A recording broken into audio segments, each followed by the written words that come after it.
Assalamualaikum warahmatullahi wabarakatuh. Perkenalkan sebelumnya saya Nakina Salsabila selaku moderator kelompok 2 yang akan membantu presentasi pada hari ini mengenai materi masyarakat bahasa.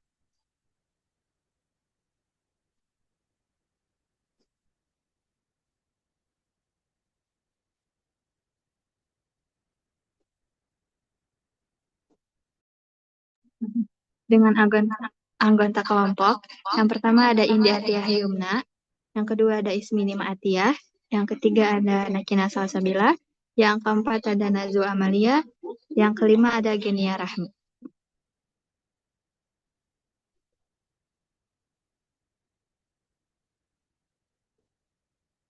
Untuk materi pertama akan dijelaskan oleh Ukti Genia Rahmi. Kepada Ukti Genia Rahmi dipersilahkan.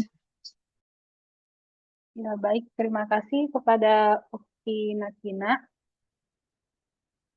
untuk materi tentang masyarakat bahasa. Ada konsepnya. Yang pertama, konsep langage, langue, dan parole. Ini dari bahasa Prancis. Langage ini yang paling umum, maksudnya kemampuan manusia untuk bisa berbahasa, yang bersifat universal dan abstrak, yang dimiliki semua manusia di dunia dan tidak bisa dilihat oleh langsung. Semua manusia punya kemampuan ini sejak lahir, seperti potensi untuk bicara, memahami bahasa, dan lain-lain. Contohnya, bayi yang belum bisa bicara, tetapi nanti bisa belajar bahasa. Itu termasuk language. Yang kedua ada langue, sistem bahasa yang dimiliki suatu masyarakat, yang isinya ada tata bahasa atau grammar, kosakata, bunyi bahasa. Sifatnya sosial, digunakan bersama oleh masyarakat, dan abstrak yang ada di pikiran kita. Contohnya bahasa Indonesia, bahasa Arab, bahasa Inggris, nah itu semua termasuk langue, karena masing-masing punya aturan bahasa sendiri. Yang ketiga, parole, penggunaan bahasa secara nyata dalam kehidupan sehari-hari, berupa ucapan atau kalimat yang kita katakan, yang sifatnya individual, ya tiap orang bisa berbeda cara bicaranya.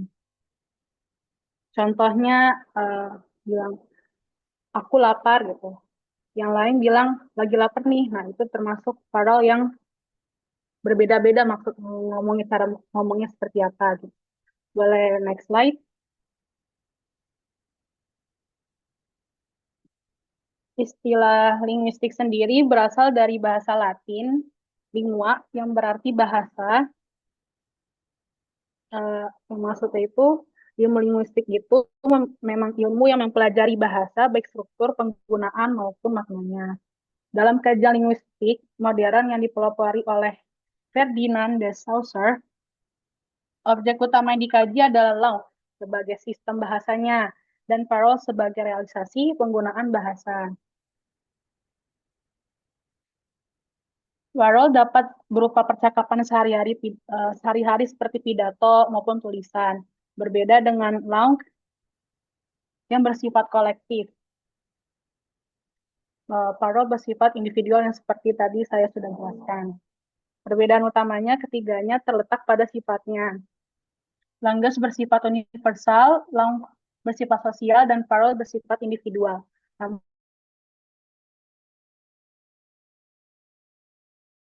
Lanjut.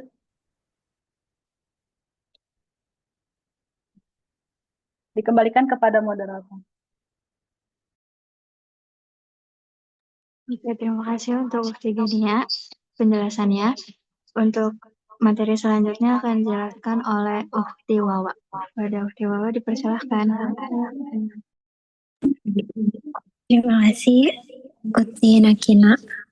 Untuk materi yang kedua yaitu verbal repertoire. Di sini ada contohnya, contoh seseorang menggunakan, yaitu bahasa daerah di rumah, lalu bahasa Indonesia di sekolah, bahasa asing di kelas, lalu semua itu adalah repertoire verbal. Fungsinya adalah menyesuaikan komunikasi dengan situasi, menunjukkan identitas sosial, mempermudah interaksi, dan yang terakhir ada meningkatkan kemampuan komunikasi. Next slide.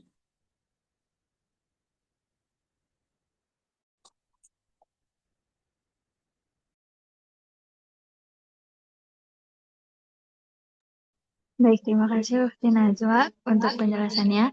Untuk materi selanjutnya akan dijelaskan oleh Ukti Indi. Kepada Ukti Indi dipersilahkan. Baik, terima kasih moderator. Di sini ada masyarakat bahasa menurut dari ahli sosial linguistik. Yang pertama, menurut Krisman, menurut beliau masyarakat bahasa adalah masyarakat di mana setiap anggotanya memilih bersama paling tidak satu ragam ujaran dan standar yang sesuai untuk digunakan oleh pemakainya. Kemudian menurut Blomfield, masyarakat bahasa atau speech community adalah sekumpulan orang yang menggunakan sistem bahasa yang sama. Jadi, masyarakat tutur dapat disimpulkan bahwa dari berbagai pendapat ahli, masyarakat bahasa dapat terjadi dalam bentuk sekelompok orang yang menggunakan bahasa yang sama ataupun berbeda dengan syarat terjadi satu kesepakatan di antara mereka. Kemudian, ada masyarakat tutur. Jika suatu masyarakat mempunyai verbal repertoire serta penilaian yang sama terhadap norma pemakaian bahasa yang digunakan oleh suatu komunitas, maka dapat dikatakan bahwa komunitas itu adalah sebuah masyarakat tutur. Joshua Fishman, yaitu ahli sosial linguistik, memberi batasan bahwa masyarakat tutur ialah suatu masyarakat yang anggotanya itu setidaknya mengenal satu variasi tutur serta norma yang sesuai dengan pemakaiannya. Saya kembalikan kepada moderator. Baik, terima kasih Ukti Indi untuk penjelasannya. Untuk materi selanjutnya akan dijelaskan oleh Ukti Nima. Kepada Ukti Nima dipersilahkan.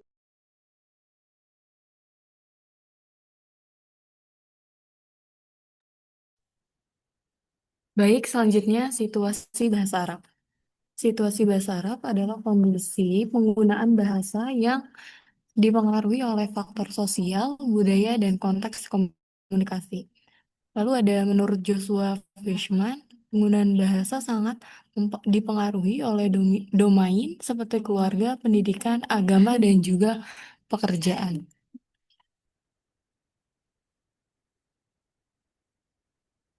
Selanjutnya bentuk-bentuk situasi bahasa Arab. Bahasa, maaf. Yang pertama ada variasi bahasa. Nah, variasi bahasa ini terjadi karena perbedaan sosial dan juga situasi. Kemudian menurut Hudson R.A., variasi bahasa merupakan ciri utama dalam masyarakat bahasa. Nah, jenisnya itu ada dialek itu wilayah, lalu ada sosiolek atau status sosial, lalu ada idiolek atau individu ya. Selanjutnya yang kedua ada diglosia. Nah, diglosia ini adalah penggunaan dua variasi bahasa dalam satu masyarakat dengan fungsi berbeda. Menurut Charles A. Ferguson, dialogsia ini adalah situasi di mana terdapat dua Diglosia nih, bukan varietas bahasa. dialogsia. Diglosia. Bacanya diglosia. Diglosia. Iya, bukan Maaf. dialogsia ya.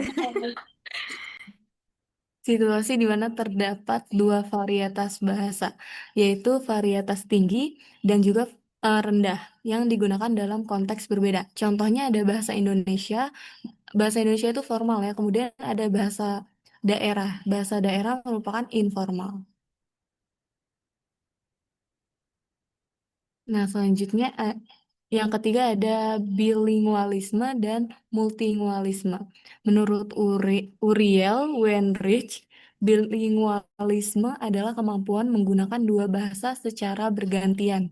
Nah, kalau di Indonesia sendiri, contohnya pertama kita menggunakan bahasa ibu ya, bahasa daerah dan juga bahasa Indonesia. Lalu sebagai tambahan kita juga memakai bahasa asing ya, memakai atau belajar bahasa asing. Selanjutnya yang keempat ada alih kode. Alih kode adalah perpindahan penggunaan bahasa dari satu bahasa ke bahasa lain dalam satu percakapan. Menurut Janet Holmes, alih kode terjadi ketika penutur berpindah dari satu bahasa ke bahasa lain sesuai situasi. Contohnya, aku lagi sibuk, nanti aku call you ya. Ini biasanya anak-anak Jaksel dicampur gitu nggak sih? Nah, lanjutnya.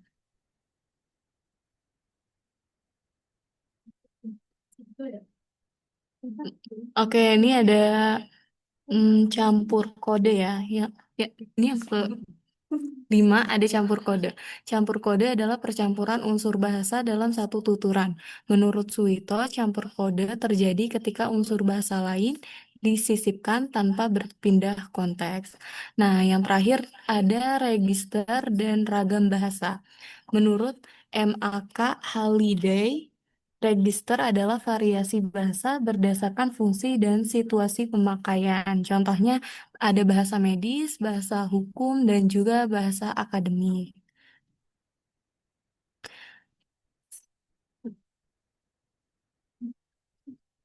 Selanjutnya dikembalikan kepada moderator. Baik, terima kasih Waktu Nima. Untuk materi selanjutnya yang akan dijelaskan oleh saya sendiri, yaitu faktor yang mempengaruhi situasi bahasa. Menurut Peter Trudgill, faktor sosial sangat menentukan variasi bahasa. Faktor utama, 1. Status sosial, 2. Usia, 3. Gender, 4. Pendidikan, 5. Lingkungan, baik lingkungan formal maupun non-formal, 6. Budaya.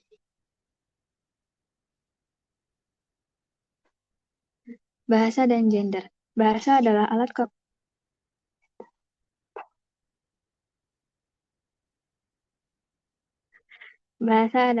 komunikasi yang dipakai oleh masyarakat untuk mengekspresikan gagasan yang telah menjadi konsensus bersama. Menurut Chomsky, bahwa bahasa adalah asosial karena mengabaikan heterogenitas yang ada dalam masyarakat, baik sosial, pendidikan, umur, jenis kelamin, latar belakang budayanya, dan lain-lain. Next slide. Gender. Gender merujuk pada perbedaan karakter laki-laki dan perempuan berdasarkan konstruksi sosial budaya yang berkaitan dengan sifat status, posisi, dan perannya dalam masyarakat, serta terjadinya perbedaan gender yang dikonstruksi secara sosial kultural. Dalam sosiolinguistik, bahasa tidak hanya alat komunikasi, tetapi juga mencerminkan identitas sosial, termasuk gender. Menurut Robin Lakoff, bahasa yang digunakan laki-laki dan perempuan memiliki perbedaan dalam gaya, pilihan kata, dan cara berkomunikasi. Contoh, perempuan cenderung lebih sopan dan ekspresif, laki-laki lebih langsung dan tegas.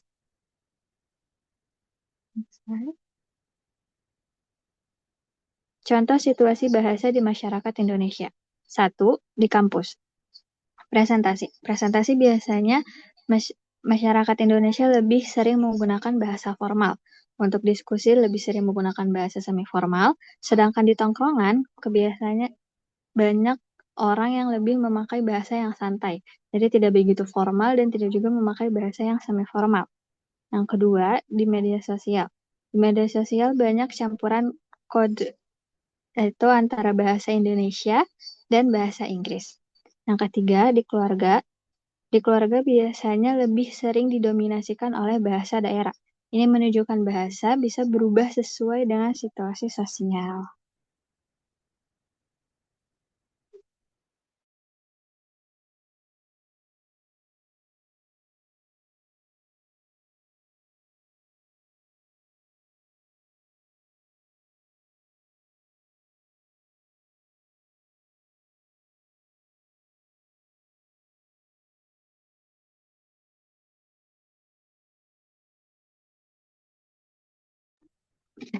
Kesimpulan, bahasa merupakan bagian dari kehidupan sosial yang mencakup sistem, language, penggunaan, parol, dan kemampuan berbahasa, language. Menurut Ferdinand de Saussure, setiap masyarakat memiliki variasi bahasa yang digunakan sesuai situasi dan norma yang berlaku. Dalam bahasa Arab, terdapat fenomena diglosia, yaitu perbedaan antara bahasa formal, fusha, dan non-formal, amiyah. Selain itu, bahasa juga dipengaruhi oleh gender, baik dalam gaya komunikasi maupun struktur gramatikal. Bahasa tidak hanya alat komunikasi, tetapi juga mencerminkan identitas sosial, budaya, dan situasi masyarakat ataupun identitas sosial dan budaya.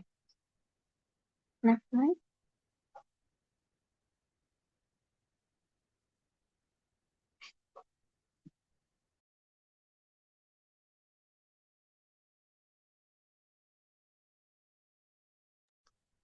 mungkin sekian presentasi dan penjelasan materi dari kelompok 2.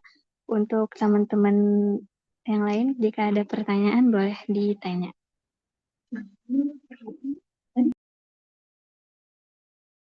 Untuk yang bertanya boleh raise hand dulu ya teman-teman. Makasih.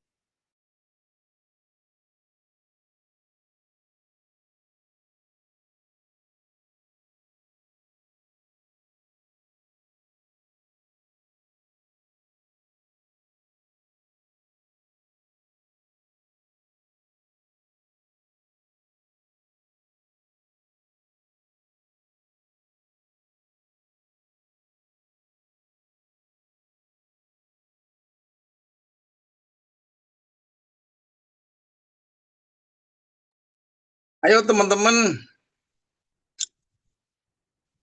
ada yang nanya? Apakah nggak menarik? Bagaimana presentasinya, menarik atau tidak? Makinah?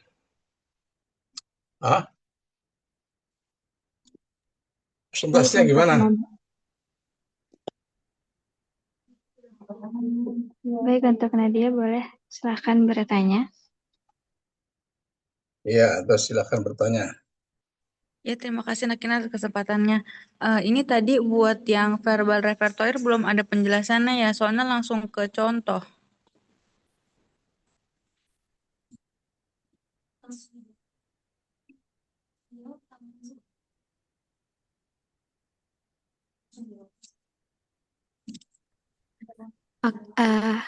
Terima kasih Nadia atas pertanyaannya.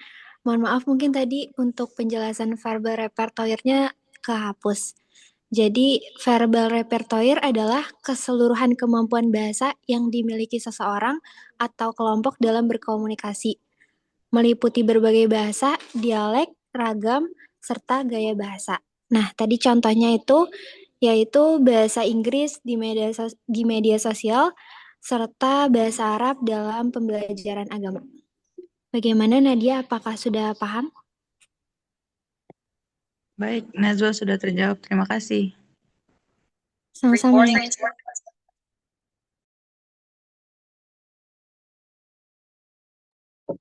Selanjutnya, apakah ada yang ingin bertanya lagi? Boleh langsung raise hand aja ya teman-teman. Oke, untuk Saskia Hayarani, boleh langsung. Oke, terima kasih. Saya Zaskia izin bertanya.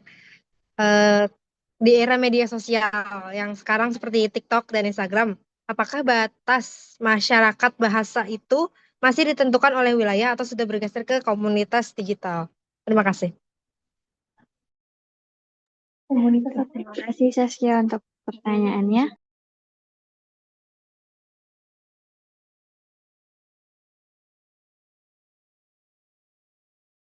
Untuk pertanyaan Zaskia, nanti ditampung dulu ya teman-teman. Untuk pertanyaan selanjutnya, ada yang ingin bertanya?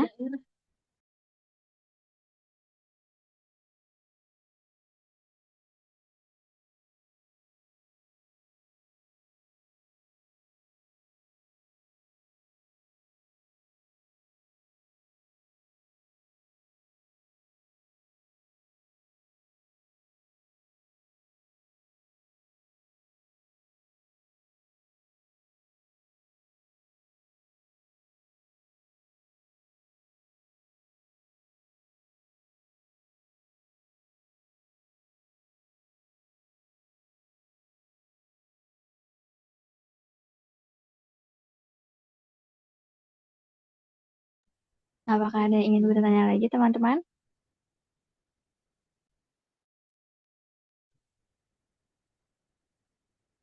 Ayo nanya. Apa nggak nanya ini?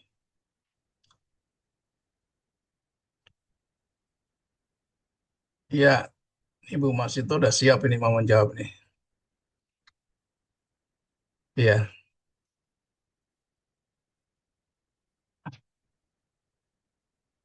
mana yang lain nggak pada buka kamera ya? Kenapa nggak buka kamera?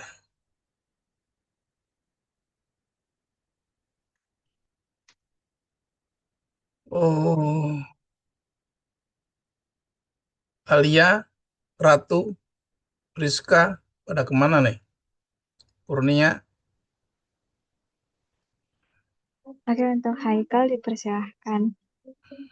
Baik, terima kasih atas kesempatannya. Izin buat nanya ya. Kalau misalkan penggunaan bahasa campuran itu kayak kode switching di dalam media sosial internet, apakah itu menunjukkan sebagai kekayaan bahasa atau justru semacam kritis identitas bahasa? Paham nggak?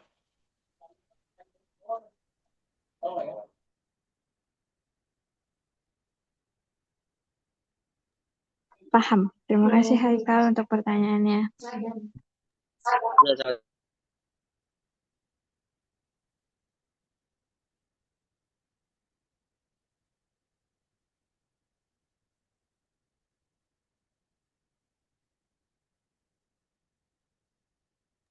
Baik, untuk teman-teman yang lain, apakah ada yang ingin bertanya?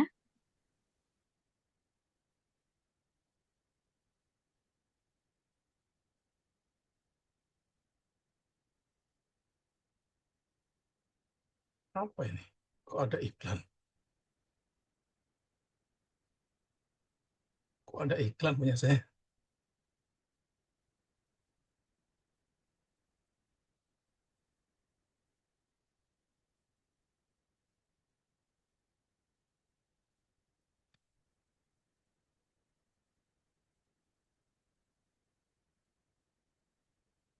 Ayo jawab, cepat. Baik, Ustadz, untuk pertanyaan Saskia akan dijawab oleh Ukti Indi. Kepada Ukti Indi dipersilahkan. Baik, saya akan menjawab pertanyaan Waktu Zaskia. Apakah di era media sosial saat ini bahasa masih dipengaruhi oleh wilayah atau komunitas di media sosial? Jawabannya iya, masih banget dipengaruhi oleh keduanya. Yang pertama itu dari sisi tempat tinggal ya wilayah. Itu misalkan kita kan orang Jawa ya, kita pasti punya istilah daerah sendiri gitu, terus punya logatnya gitu. Kalau dari sisi komunitas digitalnya itu sangat berpengaruh. Kenapa? Karena kan sekarang kita hidup dalam dunia digital ya, Gen Z gitu. Banyak kata-kata yang terkenal gitu, contoh kayak FOMO, terus relate, healing, dan lain sebagainya. Jadi kesimpulannya, bahasa itu di era media sosial itu sangat dipengaruhi oleh wilayah dan komunitas karena jangkauannya luas dan cepat menyebar gitu. Apakah dapat menjawab Zaskia?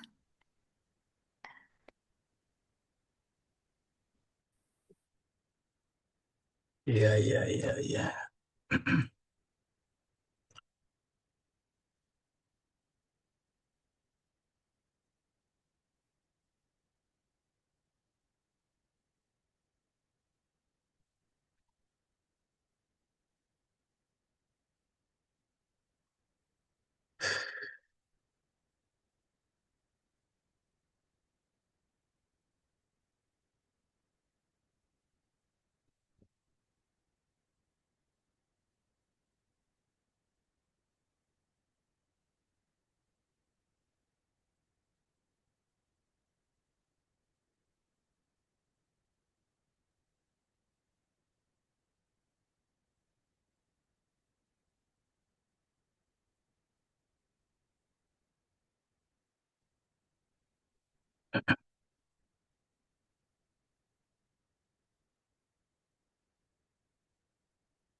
Iya, iya, iya, iya.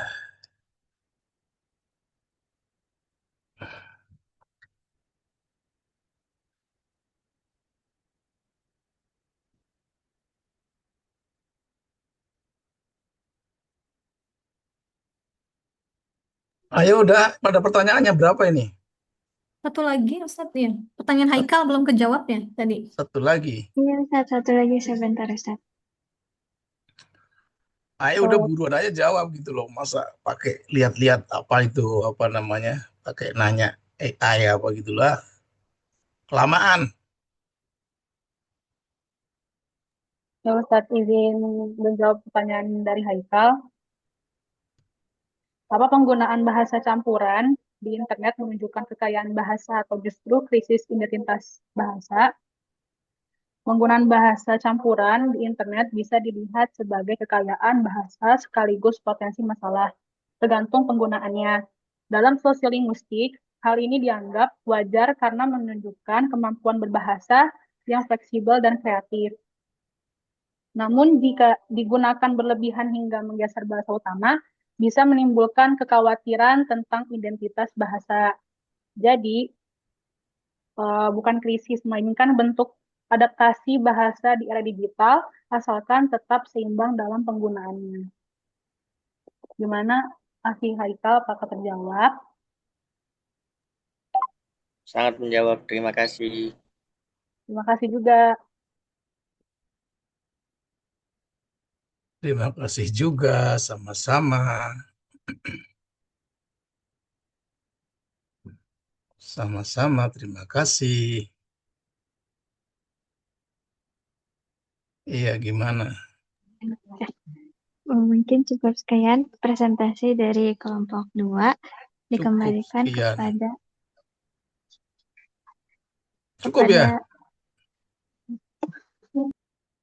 Iya, iya, iya, iya. Haikal, kamu di mana, Haikal? Rumah Ustaz. Di rumah?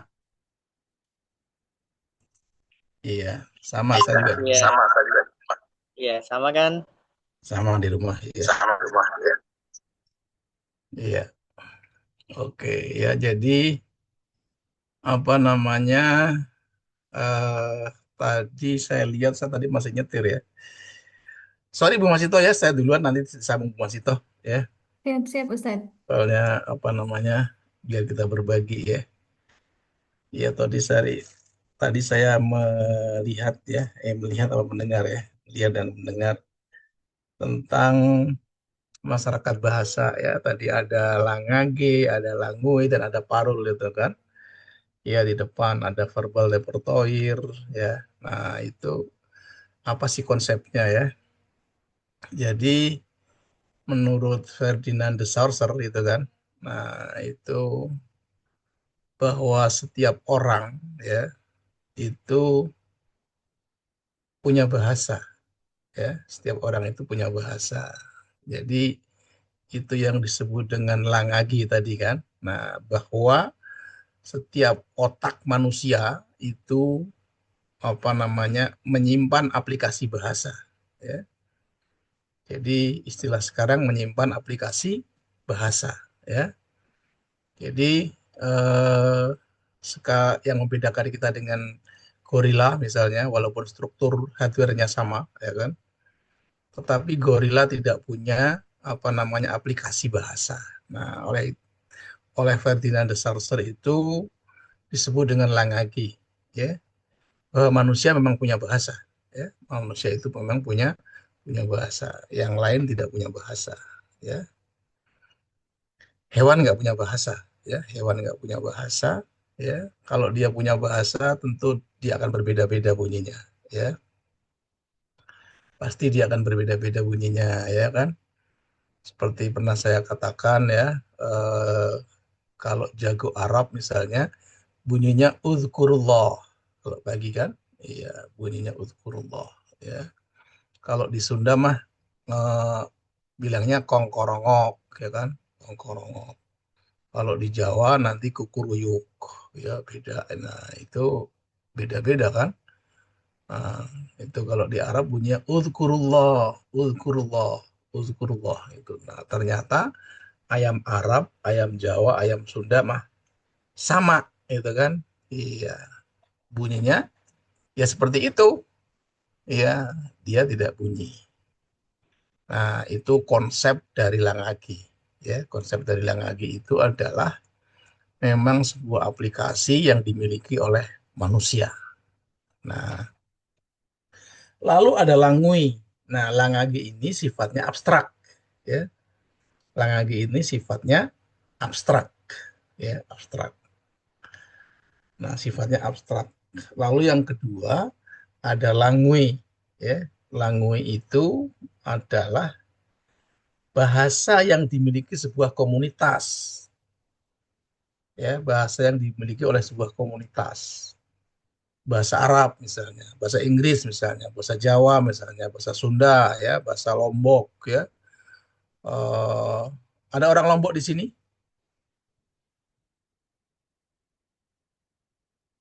Nggak ada ya? Nggak ada orang Lombok di sini. Ya, ya bahasa Sunda, bahasa itu namanya Langui.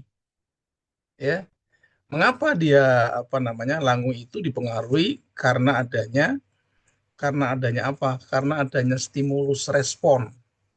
Ya, stimulus respon. Orang Arab stimulusnya ya bahasa Arab.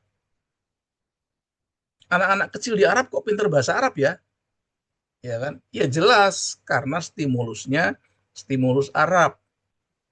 Ya, stimulusnya itu stimulus Arab. Maka responnya pasti bahasa Arab. Nah, seperti itu kan? Seperti itu. Jadi Langwe ini adalah sebuah komunitas bahasa ya. Komunitas bahasa dengan berbagai istilahnya di dunia ini ada berapa bahasa saya nggak tahu juga kan. Jumlahnya banyak sekali ya. Nah, ada seperti itu kan. Nah, lalu yang itu juga sifatnya konkret di situ ya. Bahasa Arab adalah bahasa Arab gitu kan, bahasa Inggris bahasa Inggris. Nah, kemudian ada parul. Parul itu adalah sesuatu yang diungkapkan ya, sesuatu yang diungkapkan oleh seseorang ya. Kita misalnya ngomong Jawa ya kan, siapa tadi orang Jawa ya? Siapa tadi ya? Orang Jawa misalnya kan. Jangan begitu misalnya. Ojo ngono ya, ya. Ulah gitu misalnya kan. Ya, ulah ya. Ulah orang Jawa kan misalnya bilang orang Sunda nyariosna ulah ya. Nah, ulah jangan ojo ya.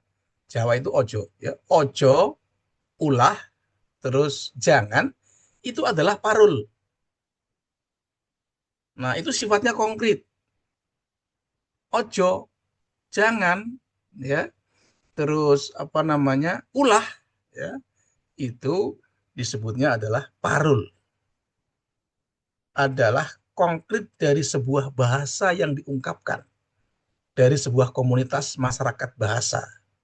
Ya. Ulah, orang Sunda nyarisnya ulah. Wong Jowo ngomongnya ojo. Ya. Orang Indonesia ngomongnya jangan. Nah, itu tadi semua ungkapan tadi itu disebut dengan parul. Ngerti ya semuanya? Ya, artos sedayana. Nah, itu namanya parul. Ya, itu namanya parul. Nah, ya di sini dari berbagai suku kan, suku apa saja ya? Ya, suku apa saja. Kalau saya bisanya bahasa Padang bisa ya, bahasa Sunda, ngertos, bahasa Lombok atau Sasak saya juga bisa. Iya. Iya, saya bisa bahasa Jawa apalagi karena saya orang Jawa ya. Iya, karena saya orang Jawa. Jadi bahasa Sunda bisa, bahasa Jawa bisa, bahasa Padang bisa, ya kan? Nah, cuman bahasa Padang paham doang, ya. Kalau suruh ngomong agak susah, ya, agak susah. Iya. Nah, itu yang disebut seperti tadi, apa namanya, ulah, ojo, jangan, itu parul. Sesuatu yang diungkapkan, ya, sesuatu yang diungkapkan. Nah, ternyata saya nggak lihat PPT-nya tadi. PPT-nya kemana nih? Di sini nggak ada ya? Ada nggak PPT-nya? Di kolom chat atau di mana PPT-nya? Atau di drive? Drive Belum mana? dikirim katanya Ustaz. Ya, Oh, belum sudah di dikirim. Apa ya? drive, Oh, Ustadz. belum Udah dikirim ya. dihapus saja. Baru ya? Tadi Ustazah ngecek belum ada soalnya. Oh iya, iya, iya. Ah, ah, Kirim di kolom chat nih linknya. iya. Jadi itu jadi Anda menjelaskannya juga dengan contoh, gitu kan? Supaya apa? Supaya Anda paham benar, ya, sudah paham benar ya. Cara belajar saya dengan cara belajar Anda itu beda, ya kan? Mungkin di era saya, kalau ada pertanyaan dalam sebuah diskusi, itu nggak perlu pakai nanya GPT, ya, karena sebelumnya sudah baca, ya. Waktu kuliah di S3 misalnya, kuliah di S3 itu jarang tidur kita, tidur paling 2 jam itu kan, bikin makalah tiap hari, baca buku ini itu, aduh, saya kepalanya stres gitu kan. Nah, kalau mau kuliah S3 silakan coba aja, ya, silakan coba aja kuliah di S3, ya, kuliah di S3 itu nggak bisa nyantai Anda, ya, nggak bisa nyantai. Tapi sekarang mungkin bisa nyantai karena ada GPT, karena ada apa namanya, eh itu yang punya Bu siapa nama situ itu kemarin, apa aplikasi apa dari Pak Abbas itu, Notebook ya, LM, Ustaz. iya, notebook LM itu kan, tinggal dimasukkan saja per chapter kalau misalnya kelebihan giganya, ya, dimasukkan per chapter, nah itu keluar itu kan. Iya, dalam bahasa Indonesia lagi, itu bahasa Inggris. Coba langsung terjemahkan ke dalam bahasa Indonesia, langsung keluar. Nah, kalau dulu kan nggak gitu. Dulu saya harus baca satu persatu, apalagi bahasa Inggris gitu kan. Kalau banyak yang nggak tahu itu kan. Nah, salah-salah bisa. Nah, tapi apa? Tapi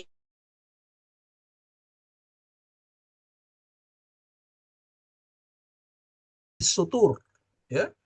Al ilmu fisudur, la fisutur. Jadi ilmu itu adalah fisudur, ya, di dada, ya. La fisutur, tidak dalam tulisan, ya, tidak dalam tulisan. Nah, seperti itu, ya. Nah, ternyata eh, bahasa itu dipengaruhi oleh lingkungan, ya kan? Bahasa itu dipengaruhi oleh lingkungan. Kenapa bahasa itu dipengaruhi oleh lingkungan? Ya, ya, di sini kan masyarakat bahasa kan. Nah, ini kan contoh misalnya apa namanya, parul, ya, parul itu penggunaan bahasa nyata dalam kehidupan sehari. Contohnya apa? Nah, itu kan tuturan individu. Apa contohnya? Bersifat konkret. Apa contohnya? Ya kan? Nah, konkret seperti tadi, ojo, ya, terus apa lagi? Ulah, ya, terus lagi jangan. Nah, itu yang sifatnya konkret. Itulah yang disebut dengan farul, ya. Anda bilang di sini abstrak, di sini abstrak. Mana gitu loh. Apa contohnya? Ya kan? Nah, itu Anda bisa mencontohkan. Tadi saya mendengarkan waktu saya nyetir, Anda bilang parul adalah penggunaan bla bla bla. Nggak pakai contoh-contoh, ya. Nah, seperti itu. Nah, ternyata bahasa itu dipengaruhi oleh lingkungan, ya. Dipengaruhi oleh lingkungan, ya.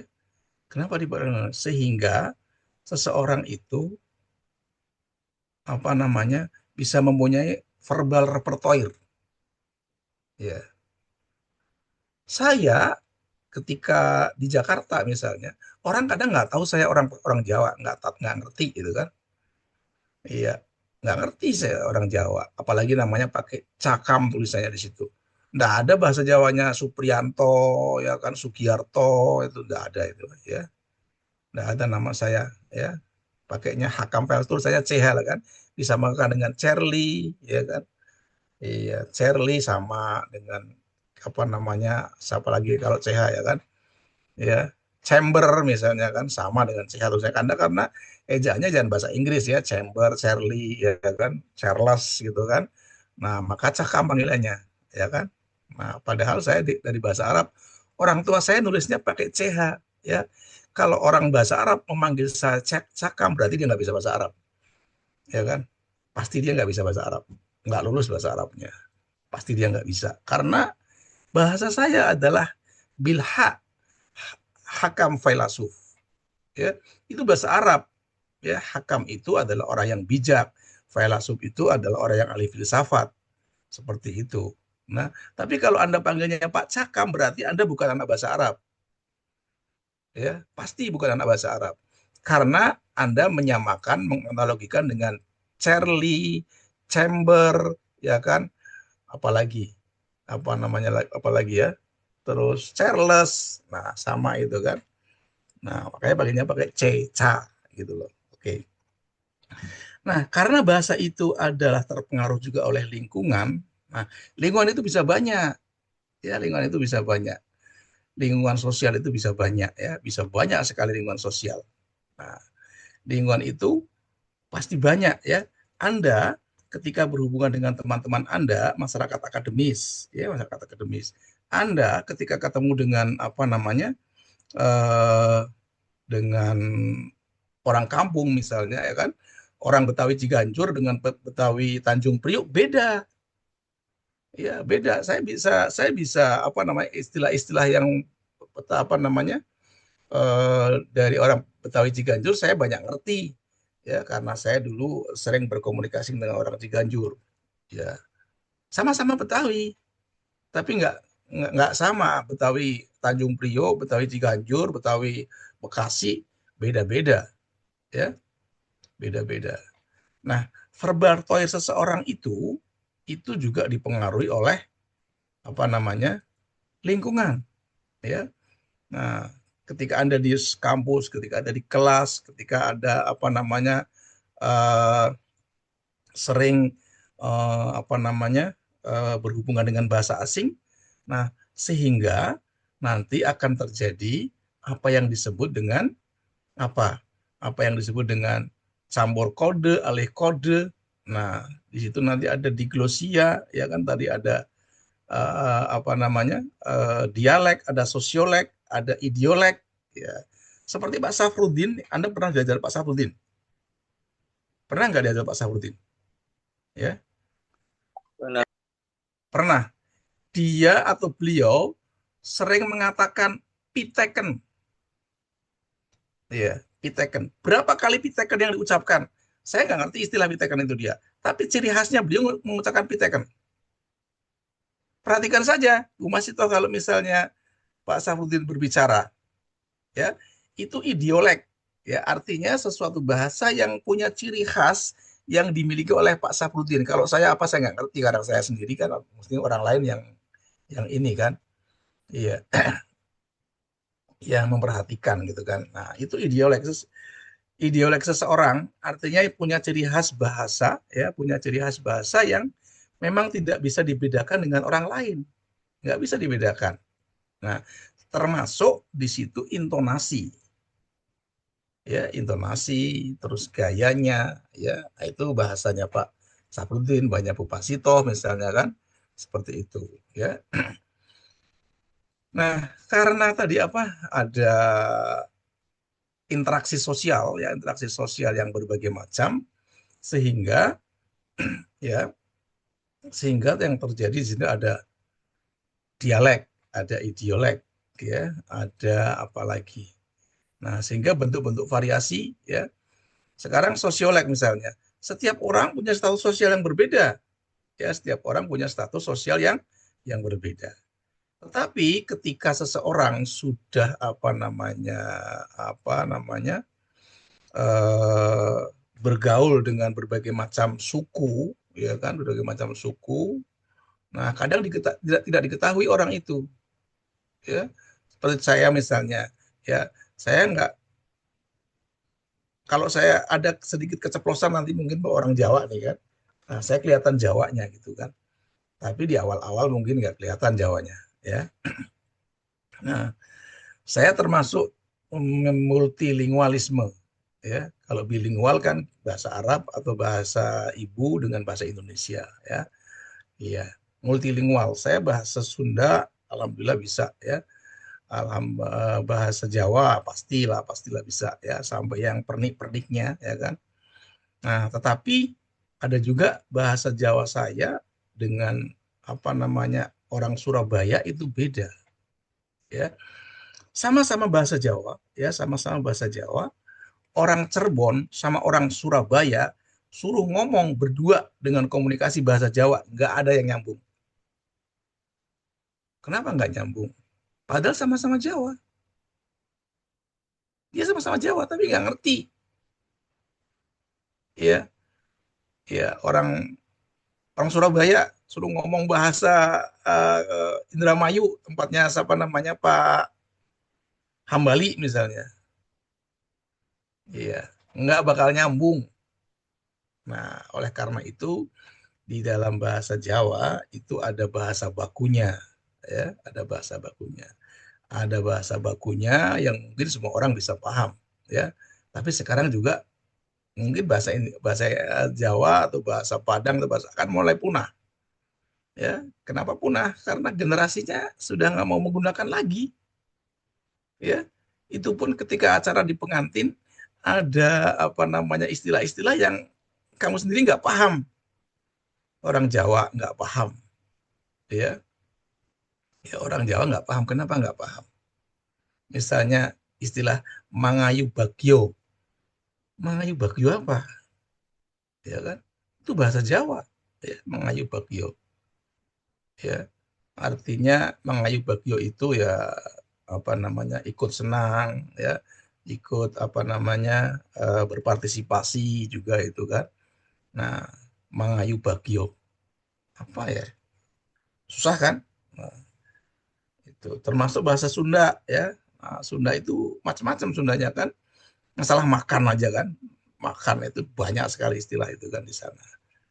Nah, verbal repertoire ini adalah kemampuan seseorang ya, kemampuan seseorang untuk menggunakan bahasa ya, untuk menggunakan bahasa. Nah, di situ ada apa namanya istilah verbal repertoire kan. Ketika ada alih kode ya kan, ada apa namanya campur kode ya, campur kode alih kode. Itu kenapa? Karena seseorang menggunakan bahasa banyak ya, seorang menggunakan bahasa banyak ya. Seorang menggunakan bahasa banyak ya. Dia ngomong misalnya tentang di Indonesia ya kan, di Indonesia itu hukum itu nggak jalan. Kenapa nggak jalan? Karena masih ada istilah ewuh pekewuh. Ewuh pekewuh. Ngerti bahasa ewuh pekewuh? Bu Masito? Nggak ngerti ya. Ewuh pekewuh itu adalah perasaan yang tidak enak ya, perasaan yang nggak enak ya. Saya misalnya kan, saya melakukan sebuah kesalahan atau sebuah kekeliruan, Bu Masito mau mengingatkan nggak berani ya, ada ewuh pekewuh. Nah, hukum di Indonesia juga begitu ya, nggak bisa. Nah, ada ewuh pekewuh. Nah, ewuh pekewuh ini adalah sebuah bahasa yang tidak bisa dibahasa Indonesia kan itu loh. Maka itu orang Jawa khususnya merasa ewuh ya, merasa pekewuh gitu loh. Nah, itu dia ngomongnya antara bahasa Indonesia dan bahasa Jawa itu di switching ya, di switching ya, di switching. Nah, di switching itu bahasa kitanya apa? Seperti saya ngomong switching ya. Switching itu apa? Switching itu adalah membolak-balikkan itu kan. Nah, switch ke sana, switch kemari. Ya kan? Switching namanya. Switch itu namanya kalau di kita apa namanya? Ya namanya switch aja kalau saya bilang switch. Mungkin orang Jawa bilangnya ceklean apa gitu loh. Ya. Switching itu ya ini istilahnya ke sana kemari gitu loh. Ya kan? Nah, tetapi saya ngomong switching. Nah, Anda harus paham istilah switching kan? Nah, di situ ada istilahnya namanya apa tadi? Kode mixing atau campur kode, ya, campur kode.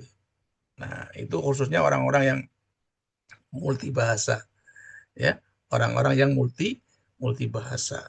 Nah, ternyata di situ walaupun multi bahasa itu eh, bahasa itu juga ada aturan mainnya, aturan bakunya, ya, sehingga timbullah apa namanya istilah ragam bahasa atau register ya, register ya, ragam bahasa. Nah, ada bahasa ilmiah, ada bahasa medsos ya, bahasa tadi dikatakan medsos kan. Apakah medsos itu adalah sebuah kemunduran? Enggak juga, itu sebuah kekayaan ya kan. Karena di medsos itu bahasa itu sudah tidak dipengaruhi apa namanya batas etika kadang, ya, tidak dipengaruhi batas etika. Ya, kenapa nggak dipengaruhi batas etika? Ya kita ngomong bebas aja, gitu loh. Saya lihat kadang apa namanya di TikTok misalnya kan, ini bahasa ini konsumsi orang dewasa atau konsumsi anak-anak. Itu orang ngomong sesuka-sukanya kan, sesuka-sukanya. Ngomong sesuka-sukanya, nah seperti sekarang terjadi misalnya emak-emak daster gitu kan. Iya, emak-emak daster, Anda lihat nggak apa namanya dari algoritmanya emak-emak daster ya di TikTok itu kan. Itu sekarang kan kena kasus hukum akhirnya. Ya kan? Akhirnya karena dia nggak ngerti istilah batas-batas sosial. Mestinya ada batas-batas sosial. Ini ada menghina, ini tidak. Ya itu dikiranya yang namanya netizen tidak mengoreksi gitu loh. Ya. Nah itu dalam sisi sosiolinguistik itu dianggap sebagai hazanah. Ya. Tetapi di bidang lain mungkin tidak bisa. Ya, etika harus diutamakan juga. Ya. Anda main TikTok, Anda main apalagi di Instagram dan lain sebagainya. Nah, itu yang harus istilahnya harus diingat juga, ya kan? Nah, maka bahasa itu menurut apa namanya tadi dijelaskan menurut Peter Transkill ya kan di situ kan atau Tragil ya, ada harus menentukan status sosial, ya, ada gender ya, ada budaya, ada lingkungan. Nah, seperti itu.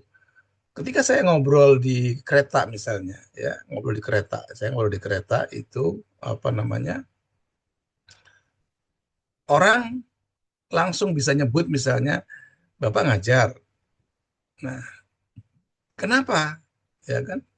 Karena bahasa yang diungkapkan oleh saya ya itu mempunyai nilai-nilai atau mempunyai batas-batas apa namanya edukasi. Ya, batas-batas edukasi. Nah, Bapak ngajar di mana ini itu. Oh, ternyata Bapak dosen. Gitu loh. Saya tidak pernah mengatakan saya dosen, tapi ungkapan saya itu bisa paling sedikit apa namanya? Apa dicirikan oleh orang.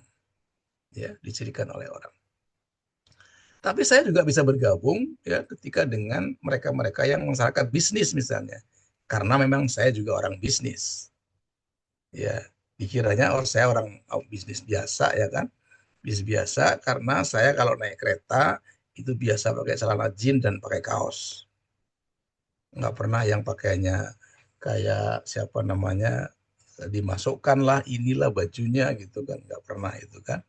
Nah, oleh karena itu ya ketika tadi faktor bahasa itu juga dipengaruhi oleh gender ya. Bahasa cowok dengan bahasa cewek juga beda. Ya, dipengaruhi oleh pendidikan, ya pendidikan. Pendidikan ini sangat berpengaruh. Nah, ketika hari ini di medsos misalnya, ya di medsos misalnya Anda melihat YouTube misalnya, melihat YouTube-nya Gus Baha misalnya. Gus Baha itu audiennya harus sekelas S2 dan S3 nilai akademisnya. Ya. Tetapi kalau orang SD, SMP, SMA itu bisa dianggapnya apa namanya? Menganggap enteng sebuah agama itu. Iya. Anda perhatikan aja apa namanya di Gus Baha itu harusnya yang mendengarkan itu adalah sekelas S2 atau S3. Karena di sana ada beberapa guyonan-guyonan yang mungkin dianggapnya guyon biasa, tetapi di sana adalah sebuah hukum. Itulah sebuah hukum yang ada referensinya. Itu seperti itu, ya. Jadi itu mungkin dari saya, ya. Dari saya. Jadi ketika kita belajar bahasa Arab juga, ya, di bahasa Indonesia juga ada bahasa ilmiah, ya, ada bahasa ilmiah. Anda tidak boleh menuliskan aku, ya, aku dalam tulisan skripsi Anda nggak boleh, ya. Kenapa? Karena aku itu tidak ilmiah. Saya termasuk saya juga nggak boleh harusnya peneliti. Ya, itu ya peneliti. Tidak boleh Anda mengatakan saya dalam bahasa ilmiah, ya. Tidak boleh Anda mengatakan aku apalagi ya. Iya. Menurut aku nggak bisa, ya. Berdasarkan data yang ada dapat disimpulkan oleh peneliti, nah itu bisa, ya. Tapi kalau menurut saya itu berarti subjektif. Itu bukan bahasa penelitian. Anda menulis skripsi misalnya kan, menurut saya itu bukan apa namanya orang-orang peneliti. Nah, tapi bahasanya berdasarkan data yang ada dapat disimpulkan apa. Nah, itu baru bahasa penelitian. Kita sampai jam berapa, Bu Masito? Sampai 16.20, Ustaz. 16. Sekarang 15 ya. Oh, sekarang Iya. giliran Bu Masito deh. Ayo, Ya, Ustaz. Bu Masito bicara, ya saya kasih waktu Bu Masito juga ya. Apa namanya? Dari saya cukup sekian ya Bu Masito. Ada yang kurang Bu Masito? Ini Ustaz paling tadi satu lagi yang di Glosia ya Ustaz. Oh, diglosia ya. Iya, Ustaz. Diglosia. Kenapa diglosia? Tadi tuh anak-anak nyebutnya aja susah tuh kayaknya Ustaz. Oh, diglosia ya. Di mana sih Iya, diglosia? Sebentar. siap Ustaz. Saya cari di diglosia. Diglosia. Ya, ya. Diglosia adalah penggunaan dua variasi bahasa dalam masyarakat dengan fungsi berbeda. Ya. Nah, diglosia misalnya dalam bahasa Sunda misalnya kan, ya. Dalam bahasa Sunda itu makan, ya itu ada neda, ada dahar, ada ngaleut, ya, ada ngaleut. Ngartos nyarios ngaleut, hah? Mana orang Sunda? Siapa orang Sunda? Bu Masito orang Sunda tapi sudah blasteran. Iya, aslinya orang Bekasi. Bekasi ya Bu Masito? Iya Ustaz, betul. Iya, dia nyarosnya Sunda nggak begitu apa namanya dalam gitu loh kan. Iya Nah, Ustaz. kecuali Bu Fuji. Nah, kalau Bu Fuji ngartos itu ya. Iya, Bu Fuji. Iya. Nah, itu diglosia. Di Arab apakah ada diglosia? Ada juga. Ya, ada juga diglosia di Arab. Ya, setiap bahasa itu punya ya diglosia. Di Inggris misalnya itu punya ya. Ketika bilang shut up ya, shut up, tutup mulutmu sama dengan diam, itu bahasa yang sangat kasar sekali. Shut up. Itu kan. Bu Masito sering lihat film itu kan? Iya, Iya sering lihat Ustaz. film itu bahasanya shut Shut up up. gitu ya untuk ya untuk Iya. mengungkapkan sesuatu ya. Itu sangat kasar sekali gitu loh. Nah, itu apa namanya? Itu ada di glosia. Jadi setiap bahasa ternyata ada tingkatan-tingkatannya. Nah, kalau di bahasa Jawa, mungkin bahasa Sunda juga ya. Bahasa Jawa yang saya tahu bahwa dia punya daya magic yang luar biasa. Contohnya begini, contohnya begini. Seorang cowok ketika akan menggoda cewek dan cewek itu menggunakan bahasa tata krama yang kelas tinggi, cowoknya nggak berani, ya, karena dia akan mengira, oh ini masyarakat yang kasta tinggi, ya. Misalnya, ya, eh, ada katakanlah cowok mau menggoda cewek, dia bilang ampun ngaten, jangan begitu, ya, ojo kokui, gitu kan, ojo kokui itu bahasa Jawa. Tapi ketika dia mengatakan ampun ngaten, jangan begitu, nah itu bahasa kelas tinggi. Otomatis cowoknya itu menarik diri ya dari mau sekedar menggoda dan lain begitu dan lain sebagainya, tetapi dia menarik diri. Dikiranya misalnya dia anak-anak priayi ya, kelas tinggi, kasta tinggi seperti itu. Nah, itu kalau di bahasa Jawa. Nah, diglosia ini adalah satu bentuk variasi bahasa yang mempunyai tingkatan ya bahwa bahasa itu ternyata ada bahasa tinggi dan bahasa eh, yang rendah gitu kan, yang rendah. Ya, bahasa rendah. Ya, seperti tadi di Sunda kan ada nada, ada dahar, ada ngaleut ya. Itu makan. Di Jawa ada nedo, ada dahar, ada lagi apa lagi? Makan ya, ada lagi badok gitu kan. Nah, itu kasar sekali itu kan. Nah, itu kasar sekali. Ya, kasar sekali. Ya, itu seperti itu ya. Itu tentang diglosia ya, diglosia. Anda diglosia itu bahwa ternyata di dalam bahasa Anda harus pilih-pilih ya, Anda harus pilih-pilih. Dalam bahasa Indonesia misalnya Anda bilang ke Bu Zuriati misalnya kan, apa Anda berani bilang Anda? Apa-apa Anda berani bilang kamu? Ya kan? Bisa nggak Anda SMS misalnya atau WA misalnya kan ke Bu Zuriati misalnya kamu ya kan. Nah, terus Anda ya kan. Nah, antara dia dan beliau misalnya kan. Nah, itu beda ya.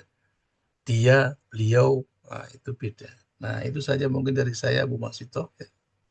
Mungkin Bu Masito mau menambahkan silakan. Silakan. Saya tutup kamera saja Bu Masito ya. Oke. Siap, Ustaz. Iya, iya, iya. Syukran, Ustaz. Ya, Afwan. Oke, teman-teman. Tadi ini kelompok 2 ya, terkait tentang masyarakat bahasa ya. Tadi Alhamdulillah sudah banyak insight ya dari Ustadz Hakan terkait tambahan mengenai bagaimana itu masyarakat bahasa ya. Mungkin Ustadz di sini mau menambahkan tadi ya pertanyaan dari dua pertanyaan terakhir tuh sebetulnya relate ya, nyambung ya. Tadi pertanyaannya siapa yang pertama tuh?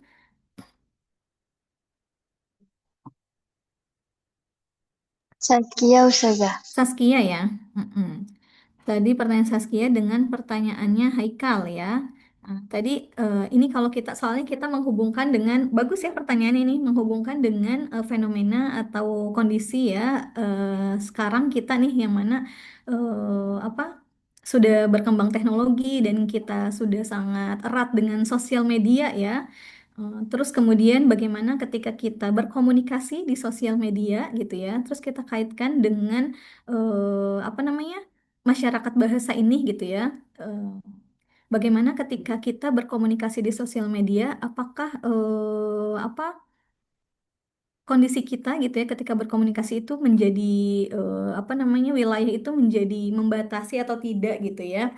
Nah, tadi kalau dari segi penggunaan bahasanya gitu ya, kita pasti terpengaruh oleh wilayah kita masing-masing karena kita berasal tadi dari daerah masing-masing dan memiliki bahasa ibu masing-masing ya. Kayak misalnya kita tadi aslinya dari orang Sunda atau orang Jawa, terus atau tadi Sumatera ya, atau Sulawesi kan memiliki bahasa ibu masing-masing. Nah, otomatis setiap orang memiliki gaya bahasa masing-masing ya, kayak tadi disebutnya idiolek. Nah, lalu ketika dia berkomunikasi di sosial media gitu ya, itu apa namanya untuk gaya sendirinya ya idioleknya gitu ya untuk idioleknya itu tidak apa namanya punya ciri khas gitu ya mungkin tadi apa namanya kalau misalnya siapa Haikal misalnya biasa kalau ngetik itu pakai bahasa campur-campur karena merasa aduh anak PBA nih sering pakai bilangnya aneh misalnya gitu duh aneh lagi pusing nih misalkan bikin status kayak gitu ya atau misalnya yang orang apa namanya bahasa ibunya masih sering dipakai misalnya yang orang Sunda eh da aku mah telat tunggu apa namanya da aku mah telat sok weh mangga duluan misalnya ya digabung-gabung misalnya gitu ya. Nah, itu kalau kita apa namanya ciri khas atau individu dari kebiasaan kita gitu ya keluar itu terpengaruh dari bahasa ibu kita ya. Tapi kalau misalnya kita berkomunikasi di sosial media gitu ya apa untuk wilayah kita berkomunikasi masyarakatnya itu tidak terbatas dengan wilayah ya, tapi kita tadi bahkan apa namanya tadi Ustaz Akam menjelaskan bahkan etika pun kadang kala gitu ya di sosmed sudah hampir tidak ada batasan gitu. Sehingga kalau untuk wilayah di sosial media itu tidak terbatas. Dalam artian kadang kita bisa menyembunyikan gitu ya. Misalnya, oh nih ketika mau bikin status, aku nggak mau ketahuan nih kalau misalnya saya ini orang Sunda atau saya ini tadi anak sasa Arab, biar nggak terlalu dikenal. Oh nih sok banget sih anak bahasa Arab tadi ya pakai istilah ane, ente misalnya gitu ya. Kita menutupi menutupi misalnya gitu. Itu bisa saja. Jadi kalau dalam sosial media gitu ya itu wilayahnya itu menjadi tidak terbatas gitu ya untuk cakupan masyarakat bahasanya gitu ya.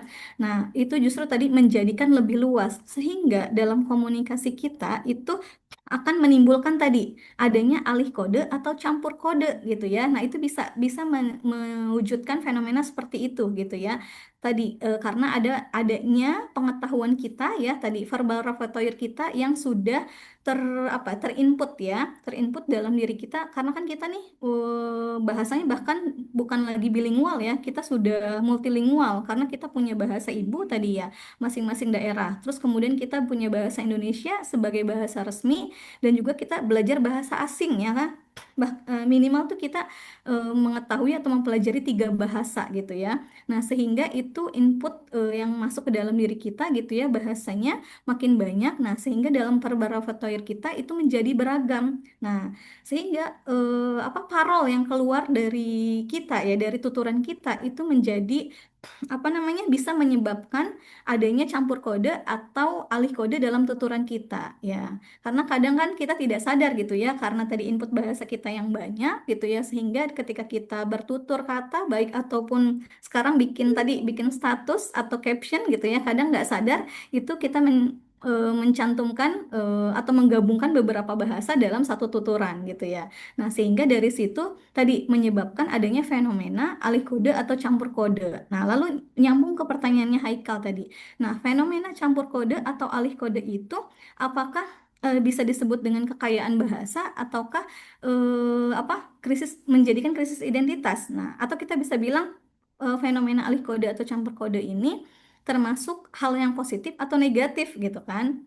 Nah, ini bagus ya kalau kita amati ya, kalau secara tadi input bahasa itu bisa kita bilang kekayaan bahasa ya, karena tadi jadi makin banyak berkembang, terus kemudian tadi kita juga mengaplikasikan ya pengetahuan kita gitu ya. Oh ya nih, apalagi kalau misalnya belajar Maharotul Kalam ya, kadang dipaksa untuk ngomong nih bahasa Arab. Misalnya nggak bisa pun ya udah kolilan fakolilan campur-campur nggak apa-apa gitu ya. Kalian pernah kan ya belajar sama Mahmud pernah nggak? Pernah saja. Iya, misalnya nggak bisa ngomong bahasa Arab, terus pasti dipaksakan ya gunakan kata ini gitu ya. Iya Ustazah. Dipaksa ya Haikal ya. Paksa mulu Ustazah. Nah, dari situ ya, dari keterpaksaan itu, akhirnya kan kita mau nggak mau membiasakan ya, dalam tuturan kita memasukkan unsur-unsur bahasa Arab gitu ya dalam tuturan kita. Nah, dari sana kebiasaan, akhirnya kadang ya udah kita berkomunikasi di mana aja gitu ya, mencoba mempraktekkan gitu ya pengetahuan bahasa asing kita gitu ya dalam komunikasi kita sehari-harinya misalnya gitu. Nah, dari situ akhirnya itu yang menunjukkan dampak positif teman-teman ya. Jadi adanya campur kode ataupun alih kode tadi itu bisa menjadikan dampak positif karena tadi menunjukkan kekayaan bahasa, menunjukkan si penutur ini memiliki pengetahuan multilingualism gitu ya, atau dia memiliki pengetahuan bahasa yang lebih dari 2 gitu ya. Itu menunjukkan dampak positif gitu ya. Nah, tadi kalau untuk krisis identitas itu artinya bahwasannya campur kode ataupun alih kode memiliki dampak negatif. Ya, betul ya, ada juga dampak negatifnya. Contohnya kalau kita selalu sering mempelajari bahasa banyak bahasa gitu ya. Kadangkala tadi ada yang akhirnya ter apa ya? hmm, yang kurang dominan ya. Misalnya tadi bahasa ibu. Nah, kita karena di rumah eh, apa namanya orang tua kita kadang sudah jarang ya yang mempraktekkan atau mengajarkan anaknya untuk berbicara dengan bahasa asli ibu kita gitu ya. Kayak tadi contohnya orang Sunda ataupun orang Jawa gitu ya, ataupun tadi orang mana Sumatera atau Sulawesi. Kadang nih zaman sekarang merasa bahasa daerah itu apa ya dianggapnya kuno gitu ya. Jadi mereka kadang oh nih anak saya mau kursus bahasa Arab atau anak saya mau kursus bahasa Inggris gitu ya. Nah, jadi bahasa ibunya justru jarang dipraktekkan. Nah, sehingga dari adanya input tadi bahasa yang lebih gitu ya, yang lebih banyak, terus akhirnya lebih bangga menggunakan bahasa asing, sehingga tadi ada bahasa yang akhirnya apa penggunaannya menjadi frekuensinya lebih menurun gitu. Bahkan apa namanya akhirnya jarang digunakan gitu ya. Kita kalau diajak misalnya siapa nih? Ada yang tadi orang Sunda siapa atau orang Jawa? Hanza orang mana Hanza? Orang Sunda Ustazah. Oh, kamu orang Sunda. Dari mana Sundanya Hanza? Bogor ya? Bogor Ustazah. Oh iya iya bener-bener. Tapi kamu kalau diajak ngomong Sunda bisa Hanza? Bisa, Awak, tapi nggak terlalu aw- banget tuh saja. Jadi kayak yang tapi kalau di Bogor tuh beda gitu saja. Sundanya nggak kayak Sunda Cianjur gitu-gitu. Kalau di Bogor tuh kayak campuran gitu. Oh iya. khawatir kasar gitu ya, Nah, Juanza ya. itu Bener Ustaz. Ya, Ustaz, bener Ustaz. iya, khawatir kasar mah ya sama Iya, sama orang Priangan beda kan? bener-bener. Iya, Jadi takut salah itu. ngomong ya Hanza ya? Aku salah Ya, ngomong gitu tapi kan. kita kadang ngerti Ustazah kalau aja kadang ngerti ya kalau diajak ngomong. Cuman takut salah nanggepinnya gitu Ustazah. Iya betul. Nah akhirnya jadi jarang digunakan ya Hanza ya. Begitu tuh Ustaz. Akhirnya ya bahasa ibu tuh. Nah maka dari itu ya apa di Badan Bahasa ya sekarang nih Badan Bahasa kita di Indonesia ya menggalakkan apa moto ya Badan Bahasa kita nih untuk mengantisipasi tadi ya khawatir apa namanya bahasa daerah itu semakin lama tidak digunakan dikhawatirkan punah ya. Nah maka dari itu moto Badan Bahasa kita adalah apa? Ada yang tahu nggak teman-teman?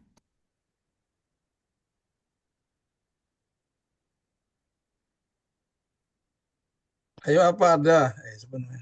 Iya, ada yang tahu nggak? Mana nih? Alicia? Alicia tahu nggak? Belum tahu sudah. Belum tahu. Syifa, mana Syifa? Belum tahu sudah. Ya, masa nggak ada yang tahu nih? Yang terkait penggunaan bahasa apa namanya bahasa asing, bahasa Indonesia dan bahasa daerah apa? Ini kalau habis nyari di Google ya Ustazah. Iya, boleh. Apa tuh? Ya. Bagus. Cari. Ah, ini tuh slogan utamanya itu Trigatra Bangun Bahasa yang berbunyi utamakan bahasa Indonesia, lestarikan bahasa daerah, kuasai bahasa asing. Nah, itu ya, itu adalah slogan ya yang digaungkan oleh Badan Bahasa kita untuk mengantisipasi tadi ya, karena nih maraknya, makin ke sini ya, maraknya orang-orang tuh kayak lebih bangga gitu ya belajar bahasa asing, hingga tadi akhirnya apa namanya bahasa Indonesia mulai jarang digunakan dan bahasa ibunya sudah tidak digunakan lagi gitu ya, karena tadi menganggapnya itu hal yang apa kuno gitu ya. Nah, apalagi apa orang tua zaman sekarang nih masuknya kan generasi milenial yang menuju generasi Gen Z ya. Jadi berpikirnya malah seperti itu. Padahal tadi ya apa namanya kita sebagai warga negara Indonesia harusnya bangga gitu ya menggunakan bahasa nasional kita ya yaitu bahasa Indonesia. Nah, makanya tadi yang pertama adalah apa Syifa ulangi?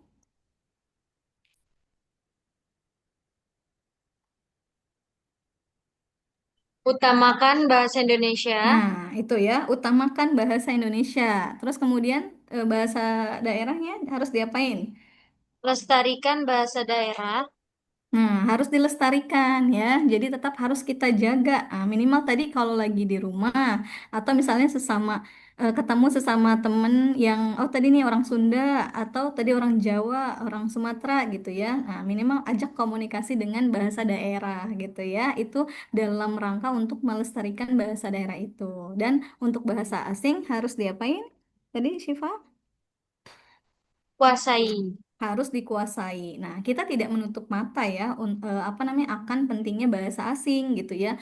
Nah, apalagi kita nih belajar bahasa Arab yang apa namanya merupakan bahasa asing ya di Indonesia, kita harus menguasai gitu ya. Nah, tetapi kita jangan sampai lupa ya tadi ya dengan bahasa apa nasional kita bahasa Indonesia, apalagi bahasa apa namanya daerah kita ya. Nah, itu harus kita utamakan dan harus kita jaga gitu ya.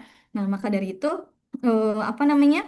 Tadi ya apa itu dikhawatirkan menjadi dampak negatif dari adanya tadi fenomena alih kode dan campur kode gitu ya. Maka fenomena alih kode dan campur kode ini bisa berdampak positif dan juga bisa berdampak negatif ya. Tadi tergantung kita melihatnya dari sudut pandang yang mana. Maka dari itu bagaimana untuk menyeimbangkannya? Yang menyeimbangkannya tadi harus berdasarkan proporsinya ya. Nah, kita tetap mengutamakan bahasa Indonesia untuk seperti kayak gini di forum-forum ilmiah ya, atau kita berkomunikasi dengan apa namanya di situasi formal misalnya gitu ya. Terus kemudian tetap menggunakan bahasa daerah seperti tadi dalam lingkungan keluarga atau dalam komunitas tertentu gitu ya, dan tetap menguasai bahasa asing. Nah, kita nih belajar bahasa Arab, nah tetap harus kita kuasai ya untuk menyeimbangkan penggunaan apa namanya multilingualisme bahasa kita gitu ya. Nah, terus Tapi susah kemudian Ustazah. kenapa Haikal? Tapi kalau bagi Haikal belajar bahasa daerah tuh contoh misalkan kan Haikal orang Sunda. Nah, Haikal nggak Iya, bisa bahasa Sunda kan. Terus bingung saja misalkan nih kita mau belajar bahasa Sunda. Terus otomatis kita kayak ngapalin kosakatanya gitu dong. Kayak misalkan kayak ibaratnya kata kayak di bahasa Arab hafalin mufradatnya gitu. Nah, iya. terus bingung juga nanti misalkan contoh misalkan kayak kalau di bahasa Arab kan azhabu ila suk, aku sedang pergi ke pasar. Nah, nanti kalau misalkan kita pengen pakai azhabu ila suk tapi ganti ke bahasa Sunda itu kayak ada perubahan-perubahannya gak sih gitu saja yang bikin Haikal bingung tuh kayak gitu. Oke, iya. Ya Paham memang gak ya, Ustazah? Paham. paham-paham. Karena tadi ya untuk penggunaan bahasa apa bahasa ibu itu memang harusnya itu diajarkan sejak maksudnya sejak dini ya dalam artian itu memang harusnya di lingkungan keluarga yang mana itu harusnya sudah jadi bahasa apa namanya bahasa pertama ya bahasa ibu itu harusnya bahasa pertama gitu. Nah karena kita sekarang nih orang-orang apa namanya yang asalnya dari daerah punya bahasa daerah masing-masing jarang tadi jarang dipakai atau tidak digunakan gitu. Akhirnya bahasa pertamanya bukan bahasa daerah, melainkan Aikal, kamu berarti di rumah bahasa Indonesia? Mana? Iya Ustazah, bahasa Iya, Indonesia. bahasa Indonesia ya. Tapi kadang bahasa Jawa juga sih Ustazah. Oh, lebih campur lagi.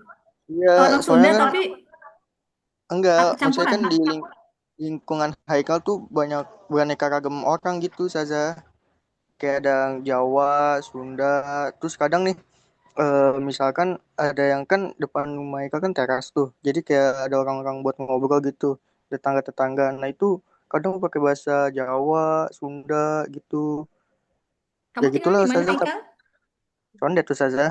Condet. Oh, oke oke, iya, paham paham.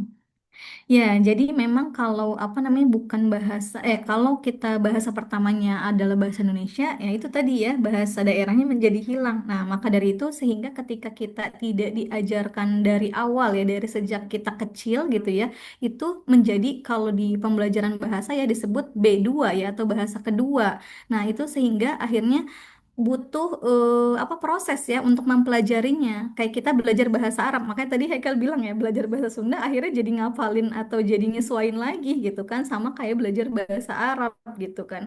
Nah, sedangkan kalau bahasa ibu itu harusnya apa ya kita sudah otomatis gitu ya karena itu bahasa yang sehari-hari kita gunakan di rumah gitu. Nah, maka dari itu memang ya tadi ini balik lagi kepada lingkungan pertama adalah lingkungan keluarga sendiri gitu. Nah, mungkin sekarang apa yang harus kita lakukan gitu ya. Nah, kalau memang bahasa ibu kita bukan bahasa daerah dari masing-masing asal kita gitu ya. Misalnya bahasa ibunya adalah bahasa Indonesia. Nah, maka bahasa daerahnya untuk kita lestarikan caranya kita tidak mesti harus menjadi orang yang mahir ya. Kalau untuk tadi bahasa daerah minimal kita apa namanya sedikit-sedikit tuh tahu lah gitu ya. Jadi untuk apa namanya untuk tadi melestarikan itu bukan kita harus bukan harus menjadi mahir gitu ya tapi minimal kita mengetahui jangan sampai kita tadi bilang orang Sunda tapi nggak tahu sama sekali gitu ya minimal kita tahu lah kosakata yang dasar-dasar atau apa gitu ya Jadi kita mempelajari atau mencari tahu, tapi tidak dipaksa harus mahir gitu. Nah, sedangkan kalau bahasa apa namanya ibu gitu ya, itu kan memang mengalir dari sananya gitu ya, karena tadi bahasa ibunya adalah bahasa Indonesia, walaupun dia aslinya orang Sunda, tapi dia diajarkannya dari sejak kecil gitu ya, dari sejak bayi dia diajarkan berbicara oleh orang tuanya dengan bahasa Indonesia. Maka bahasa Indonesia apa bahasa ibunya adalah bahasa Indonesia gitu. Maka memang ketika dia mempelajari bahasa asing itu menjadi bahasa kedua sehingga butuh proses gitu. Jadi nggak apa-apa ya Haikal, apa tidak harus mahir gitu. Minimal sedikit-sedikit tahu aja gitu. Nah, terus kuncinya kita sekarang nanti ya ketika berkomunikasi sama mungkin tadi ya dengan komunitasnya, dengan teman-teman orang Sunda atau dengan keluarga, mencoba mempraktekkan sedikit-sedikit gitu. Dan apa namanya? Karena tadi kita menjadi multilingual gitu ya, banyak bahasa yang dipelajari, sehingga tadi mungkin proporsinya menjadi apa campur-campur gitu ya. Nah, mungkin tadi pesannya adalah apa tidak jangan apa ya tidak dipaksakan gitu ya untuk menjadi yang mahir, tapi minimal kita apa sedikit mempelajari aja kalau untuk bahasa kedua itu gitu. Tapi kalau bahasa Arab nih karena sekarang teman-teman kuliah di bahasa Arab harus dikuasai ya. Jadi harus dikuasai jangan sampai udah Ustazah karena bahasa Arab tuh bukan bahasa ibu saya, ya udah tolong dimaklum jangan ya karena kalau ini bahasa Arab kalian kuliahnya di sini. Kalian ambilnya bahasa Arab. Jadi tetap harus dimaksimalkan ya untuk pembelajaran bahasa Arabnya. Nah, itu terkait tadi tentang fenomena alih kode dan campur kode. Oh ya, tambahan satu lagi, perbedaan alih kode dan campur kode, batasannya sampai mana? Tadi disebutkan nggak? Apa bedanya campur kode sama alih kode, teman-teman?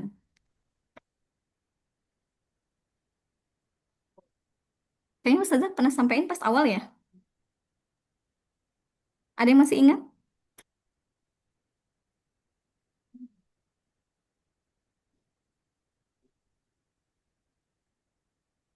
Ada yang masih ingat nggak?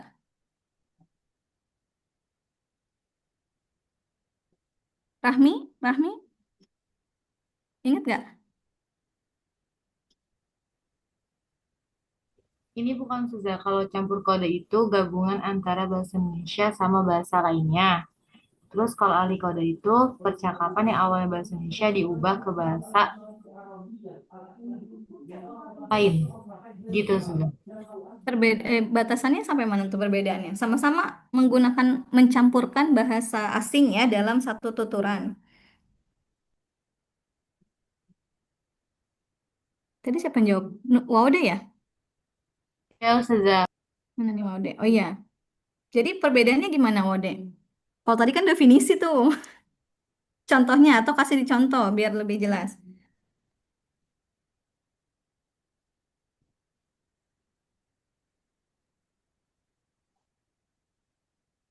Bentar Suza.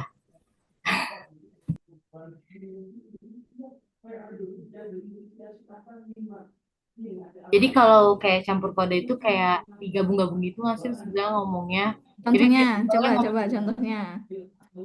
kayak gimana ya? eh Misalnya kayak Ane mau ke kantin dulu ya. Ane itu kan kayak bahasa Arab terus dicampur juga bahasa Indonesia. Itu Mm-mm. campur Itu kode. itu apa? Campur pada. Oke. Terus? Kalau alih kode itu misalnya kita tuh kayak lagi ngomong bahasa Indonesia terus ketemu eh tiba-tiba ketemu orang Arab jadi kita ngeganti bahasanya ke bahasa Arab full gitu udah. Itu Full ya. Oke, full berarti terdiri dari apa aja? Waude, minimal. maksudnya sudah Tadi yang kata kamu mengganti bahasa Arab full ya. Kalau misalnya kan tiba-tiba ketemu orang Arab, terus ganti apa tuturan kita atau ungkapan kita dengan bahasa Arab full. Berarti kalau kita ngomong full itu terdiri dari apa aja minimal tuturan tuh minimal.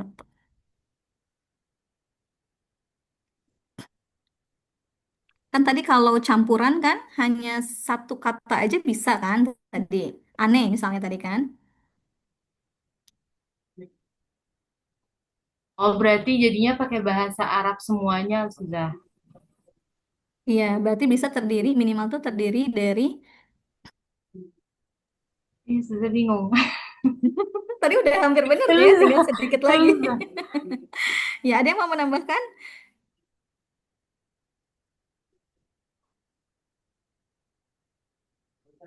Ada yang mau nambahin? Lupa.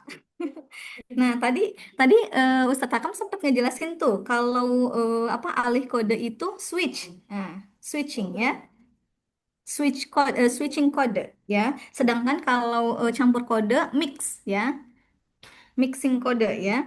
Mix. Nah, tadi benar tadi contohnya yang campur kode WOD ya. Misalnya kita menggunakan apa namanya satu atau dua kata ya, misalkan dalam tuturan kita ya. Misal tadi Ane mau pergi ke kampus misal gitu. Nah, kan Ane tadi bahasa Arab, sedangkan tadi pergi ke anak benar ya, apa pergi ke kampus. Nah, pergi kampus bahasa Indonesia gitu kan. Nah, mencoba mencampurkan atau memasukkan apa namanya satu kata bahasa Arab gitu ya ke dalam tuturan kita yang bahasa Indonesia. Nah, jadi dia hanya apa terkecilnya itu satu atau dua kata yang tidak membentuk sebuah kalimat ya. Jadi hanya berupa kata.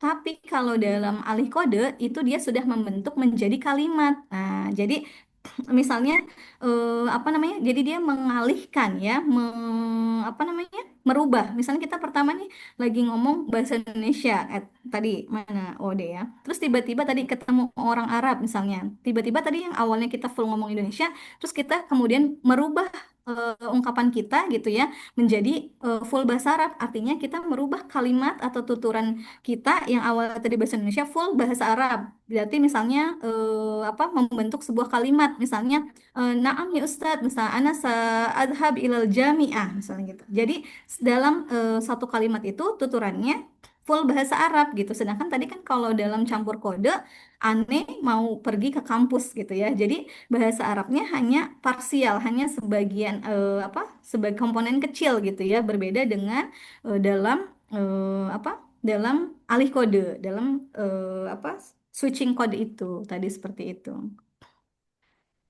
Begitu ya Ustadz? Gitu. Iya, iya, iya, iya. Misalnya juga kita kan orang Sunda nih, saya orang Sunda kan, ya kan. Iya, Cicing hela kenapa sih gitu kan? Ngerti bahasa itu ya? iya ngerti Ustadz. Iya, cicing hela kenapa sih gitu kan? Artinya Mm-mm. diam dulu kenapa sih? Ya kan? Nah, itu kan apa namanya? Dicampur itu kan? Iya Ustadz. Di switch kan? Nah, Switch. lagi ngomong bahasa Mm-mm. Indonesia terus dia ngomong itu kan, cicing hela kenapa sih? Gitu. Gitu ya. Nah, tapi kalau Anda menggunakan apa tadi? Tadi kan bahasa Arab dengan bahasa Indonesia kan? Nah, sekarang bahasa Sunda dengan bahasa Indonesia gitu kan? Seperti itu. Dia orang Sunda kan? Nah, karena dia pengguna bahasa Sunda, ya kan? Itu apa namanya? Ketika ngomong sama anaknya misalnya atau siapa temannya gitu kan? Nah, cicing itu kan untuk sesama gitu kan? Kita harus juga memperhatikan mitra tutur ya. Mitra tuturnya siapa, ya kan? Anda bilang cicing helak itu kan karena teman dekat, ya kan? Nah, kalau misalnya lebih halus lagi pakai mangga jembe helak gitu kan. Terus lebih halus lagi mangga jembe sekedap gitu kan. Gitu kan. Nah, jadi Bu Masita tentu lebih tahu kan istilah itu. Siapa yang orang Sunda Mi, ya? Tadi Mangga tuh jembe Ustadz, siapa nih? sekedap, ya Hanza, kan? Helak Haikal. gitu kan. Hmm? Yohanza nih Ustadz, Yohanza orang Ya, Sunda nih. Yohansa bisa kan? Ya, iya di helak sekedap gitu kan. Ah, itu bahasa orang Cianjur gitu kan. Iya. Bogor Dengan apa Bogor nih Ustadz? Dia orang Bogor Bogor Ustadz. beda, orang Begar bilangnya apa namanya cicing helak kenapa sih gitu kan? Iya, diam dulu kenapa sih gitu kan? Nah, itu juga namanya tadi apa? Switching gitu kan. Iya, gitu Bu Masito. Oke. Iya Ustadz. Kalau alih kode hanya parsial kecil ya Ustadz. Misalnya Iya, kayak ke bawah-bawah apa? Kayak di Sunda iya, mah misalnya ya. Da iya. aku mah misalnya gitu. Itu ada Parsial istilahnya kecil. itu dalam apa namanya dalam sosial itu ada istilahnya, saya agak lupa ya. Ada istilahnya ya kan? Itu ada istilahnya dalam bahasa Sunda itu apa namanya? Itu, dalam sosial linguistik istilahnya apa ya? Saya lupa itu, ntar pasti ingat Oke. gitu kan. Iya, mah itu mah juga itu kan. Saya mah gitu loh. Mah apa? Mah di Oke. Bandung, mah di Bogor, ya kan? Gitu kan. Iya, tapi setiap bahasa itu ada ruhnya, ruhul lughahnya itu ada, ya.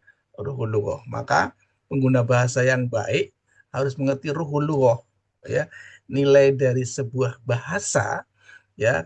Anda bilang cicing hela, ya kan? Jembe hela, jembe sekedap, itu ruhnya beda gitu loh, ya. Siapa yang orang Jawa, siapa yang Sunda gitu kan? Di situ harus paham itu kan. Iya, gitu. Jadi harus paham ruh luar itu harus paham. Maka di dalam sosiolinguistik juga Anda harus melihat mitra tuturnya, ya mitra tuturnya siapa gitu kan. Jangan-jangan mereka nggak paham lagi kan, gitu. Jadi Anda harus melihat mitra tuturnya. Seperti tadi punya Haikal kan nanya tadi kan, dia tanya apa namanya ketemu dengan orang Jawa, jangankan dia orang apa namanya mau ngomong bahasa Sunda, di sini tetangganya sebelahnya Jawa mulu ya, Jawanya Jawa apa namanya bukan Jawa halus lagi, ya Jawanya Jawa apa namanya Jawa ngapak misalnya kan. Itu beda itu kan, ya Jawa ngapak lagi. Terus ketika tiru-tiru Jawa, dia nggak tahu setiap kosakata itu punya ruh, ya, punya nilai. Ruh itu bahasa kitanya apa? Spirit, ya, spirit of language, ya. Ya, jadi setiap bahasa itu punya nilai rasa tersendiri, ya, tersendiri. Maka Anda jangan gegabah niru-niru orang, ya kan, walaupun Anda bilingual atau multilingual, ya, seperti itu. Ini waktunya sudah habis kayaknya, Bu. Iya, iya Ustadz, ini sudah habis waktunya. Kita Iya, cukupkan ya Ustadz. iya cukupkan aja. Saya juga belum sholat. Iya Iya, Ustadz. Oke. Baik teman-teman. iya, Eh, kita tutup Ustadz ya. iya, iya, iya. Ya. Ya, baik teman-teman, untuk hari ini berarti kita sampai di sini ya. Nanti kita lanjutkan minggu depan kelompok 3 ya. Nanti jangan lupa ya ngirim apa namanya? PPT sama makalahnya kalau bisa H-1 atau maksimal paginya ya. Ini kan siang atau menuju sore ya. Paginya itu kalau bisa udah diupload ya. Supaya nanti Ustadz ya terus sama saya kita baca-baca juga ya. Dan dikirim juga ke teman-teman boleh ya. Biar teman-teman yang lain juga ikut membaca biar ada. Kasih aja Iya, drive-nya dikirim di situ ya. iya. Drive Mereka tugas belum upload kitanya. Ustadz tadi. Oh, belum Linknya udah upload. ada, iya, tapi belum diupload Iya, ya. iya, iya, iya. Oke. Ya, jadi nanti kelompok 3 diusahakan ya, sudah upload H-1 atau di pagi harinya ya, dan boleh di-share ke teman-teman. Oke, itu aja. Hayya nakhtatim di rosatana bi qiraatil hamdalah wa kifratul majlis. Alhamdulillahirabbil alamin. Subhanakallahumma wa bihamdika asyhadu an la ilaha illa anta astaghfiruka wa atubu ilaik. Ya, syukran kasiran Ustadz dan juga teman-teman. Assalamualaikum warahmatullahi wabarakatuh. Ya. Waalaikumsalam. Syukran Ustazah. Syukran, Ustaz. Syukran